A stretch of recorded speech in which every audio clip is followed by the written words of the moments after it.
Tauros is the best Pokemon in Generation 1 OU. Tauros is part of a trio called the Big Three, alongside Snorlax and Chansey. These three Pokemon are in a tier of their own in Gen 1. The gap between these Pokemon is very small, and you could probably make a case for any of them being number 1. But Tauros has the strongest case, and the majority of players would agree. Tauros is a must-have on competitive teams due to its perfect set of offensive tools, high speed, and game-ending power. Sweeping with Tauros is the primary win condition for most teams, and many Gen 1 OU games come down to successfully setting up for your Tauros. Let's take a look at why this Pokemon is so excellent in Gen 1 OU and how it has shaped the metagame and strategy of the format. Subscribe to the channel so that we can prevent Gholdengo from spreading any more smear campaigns about other Pokemon to take the heat off of itself. Gholdengo has committed many pokey crimes and must face justice. Thank you. Normal is the best type in Gen 1, with a lot of noteworthy advantages. Normal types are immune to the paralysis effect from Body Slam, and also rarely need to worry about fighting types, since there aren't many good ones, and the ones that are occasionally seen don't have many good moves to choose from. Having a same type attack bonus on some of the best moves in the entire game also makes Normal an excellent offensive typing. Tauros is the perfect showcase of a Normal type's offensive advantages, with its high speed and attack, and decent defensive stats too for an offensive Pokemon. Tauros absolutely thrives in this metagame. The most powerful offensive tools for Tauros are Body Slam and Hyper Beam. Body Slam is a Normal type stab move with a 30% chance to inflict paralysis. This high power move with an incredibly advantageous secondary effect is very spammable, dealing huge damage and having a good chance to cripple an enemy Pokemon for the remainder of the game, which is extremely good. Hyper Beam is what makes Tauros so effective at cleaning up games. Hyper Beam has a massive base power of 150, but the drawback of requiring you to recharge for an entire turn after using it. But in Gen 1, if Hyper Beam KOs the enemy, you don't have to recharge at all. Hyper Beam's ability to snipe KOs on enemies that are just a little bit chipped is incredible for obvious reasons. Beyond these two dream stab options, Tauros has even more incredible tools to fill out its moveset. Earthquake is great coverage to hit the rock types who resist normal, and also super effectively hit Gengar, who is immune to normal. And Tauros can even run special moves as coverage. Even though Tauros only has a special stat of 70, in Gen 1 you can max out all of your stats rather than only being able to max out 2 stats. Because of this, running special moves is much less of a commitment than it is in later games. Blizzard is a pretty overpowered move in Gen 1 with a massive 120 base power and 90 accuracy. This is a perfect move for Tauros, allowing it to threaten Rhydon, one of its most common checks. Rhydon can shrug off Earthquake solidly thanks to its high defense, but with only 45 special, it is greatly threatened by Blizzard. That 10% freeze chance on Blizzard can also come in handy if you're in a dire situation and need to play for some good luck. A moveset with Body Slam, Hyper Beam, Earthquake, and Blizzard is the most common moveset you'll see on Tauros, but some sets can choose to drop Earthquake for alternative options. Thunderbolt has been a pretty popular choice in the modern metagame. Cloyster is a very effective check to the standard Tauros set, thanks to its massive base defense stat. It's also not worried about Blizzard since it has a freeze immunity and ×4 ice resistance. Thunderbolt turns the tables on Cloyster with unexpected, super effective damage. Cloyster has quite a low special stat, so Thunderbolt will deal an impressive 40 to 47%. In many situations, having this option for Cloyster is more important than being able to hit Gengar with Earthquake. You'd think Thunderbolt would help against other bulky water types too, like Lapras and Starmie. Thunderbolt does a little bit more damage than Body Slam against these Pokemon, which isn't terrible, but the main target is Cloyster. Another option you can consider on Tauros is Fire Blast. In Gen 1, Fire Blast has a 30% burn chance. This is the most reliable way to apply burn in Gen 1, and fishing for that burn can be quite powerful against enemies like Snorlax or an enemy Tauros. And it's not terrible against other miscellaneous Tauros switch-ins too, like Gengar, Rhydon, or Cloyster. This move can be a bit awkward to use in Gen 1 though, since it risks thawing out a frozen enemy. Freeze is very powerful in Gen 1, because you can't thaw out by yourself at all. The only way to thaw in Gen 1 is to be hit with a fire type move. If you do get a freeze on the enemy, it can make Fire Blast hard to justify using anymore. But on some teams, this is a cool option to mid-ground all of Tauros's checks at once, and punish some of the more physically reliant ones. While Hyper Beam is one of the greatest advantages advantages Tauros has. It can also be its Achilles heel. Whenever an enemy is in Hyper Beam range, there's a bit of a mind game taking place. Although Hyper Beam's recharge effect is ignored if you KO the enemy. If you don't KO the enemy, it still happens, and Tauros is completely vulnerable. It can't switch out or take any action on the next turn. So if the enemy is in range of Hyper Beam and thinks Tauros is going to use it, they can just go to a normal resist or physically defensive Pokemon and punish Tauros significantly. You have to be very careful about when you pull the trigger on Hyper Beam when using Tauros. If you use it in the wrong situation and the enemy calls you out, you could lose your most important Pokemon. I really enjoy this dynamic that Hyper Beam creates. Since Hyper Beam only works this way in Gen 1, it helps give the format a unique kind of tension.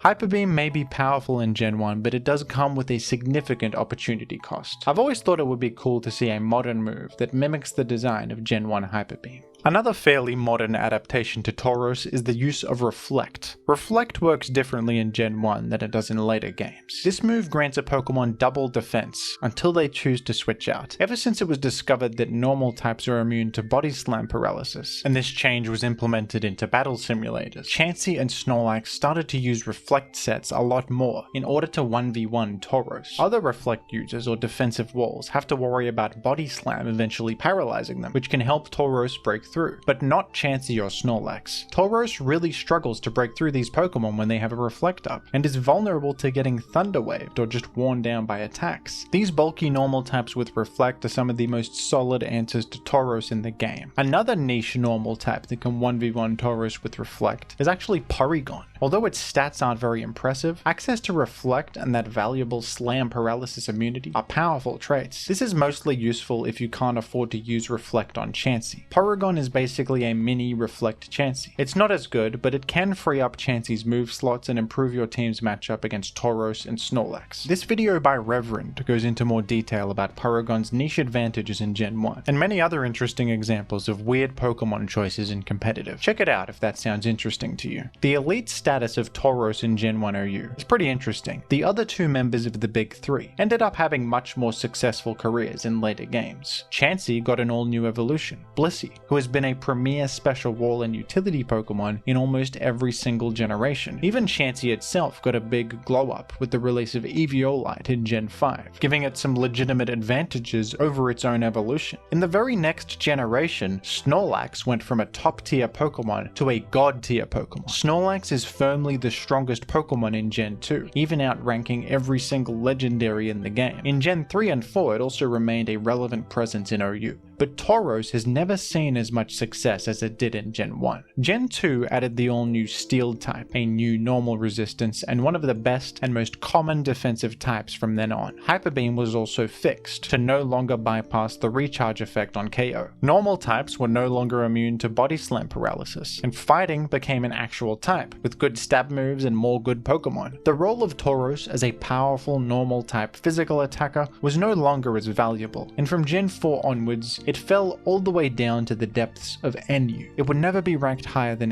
NU again. This is perhaps the most significant drop-off in competitive Pokemon history, from the best Pokemon in OU to average to irrelevant. But this single format where Tauros reigns supreme has one of the most dedicated communities of any old competitive generation. It is a bit of a mess, full of peculiar mechanics that clearly weren't intentional, but it's that unique chaos that keeps people coming back. That blend of simplicity and complexity. Tauros serves as the poster child for this truly one-of-a-kind metagame. Even though it would never reach such power ever again, this will always be the legacy of Tauros.